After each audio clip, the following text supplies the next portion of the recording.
আজকে আপনার করে দেখামু কাঁচা মাছ দিয়া কিভাবে পুরপুরি রান্না করে। তো সবজি পুরপুরি রান্না করমু, তো সবাই ভিডিওটি দেখেন। পেঁপে, কলা গাছের ভিতরে যেটা থাকে আইটা, তারপরে বেগুন আর কাঁঠালের বিচি, আমি এগুলোই কেটে নিতেছি।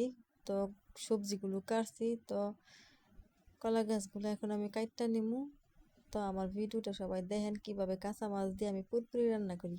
এইভাবে কাঁচা মাছ দিয়ে পুরপুরি রান্না করলে সত্যি সত্যি খুব মজা লাগে। আমারও খাইতে প্রথম ভালো লাগছিল না, পরে আস্তে আস্তে খাইতে খাইতে দেখি না আসলে এটা অনেক মজা। তো আজকে আপনাদের লগে শেয়ার করবো কেমনি পুরপুরি রান্না করে কাঁচা মাছ দিয়া। কাঁচা মাছ বলতে শিং মাছ, এটারে ভালো করে ধুইয়া তারপরে মাছটা কষায় তারপরে এটার মধ্যে দিয়ে দেবো, এটারে বলতেছি কাঁচা মাছ। আবার অনেকে না কষায় দেয়।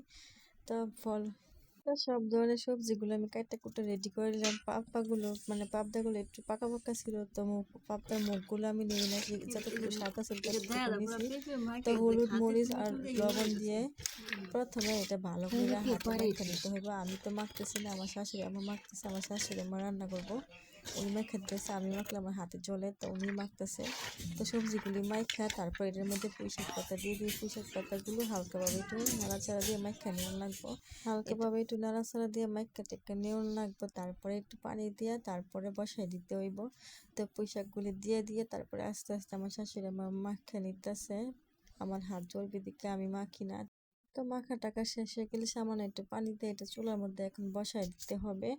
তো চুলার মধ্যে বসাই দিলে যখন এটা হয়ে যাবে, জল একটু কমে আসবে, তখন আমি মাছটা দিয়ে দিব। তো চুলার মধ্যে আমি বসাই দিলাম, ঢাকনা দিয়ে ঢেকে দিলাম। কড়াই পুরো ভরে ভরে গেছে, তো পানি সামান্য দিতে হবে। দেখেন আমি পানিটা কতটুকু দিয়েছি দেখাই যাচ্ছে না, কিন্তু একবার সামান্য পানি দিতে হবে। সামান্য পানি দিয়ে এটা সিদ্ধ করে নিতে হবে। তো এটা আবার কি নাড়াচাড়া দিতে হয় না, তো আমি এখন বসাই দিলাম। দেখেন বলক এসেছে, পুরো কড়াই ভরে ভরে গেছে, তো ঝোলটা একটু কমে আসবে তারপরে আমি মাছটা দিয়ে দিব। এই যে এখন মাছটা দিয়ে নামিয়ে নিলাম। তারপরে এই যে দেখেন কত সুন্দর, যখন ঝোলটা কমে আসবে তখন মাছটা দিতে হবে, আর নাইতে তো পরে আপনার মাছটা খুলে যাবে, যেহেতু মাছটা রান্না করা আছে আগেই।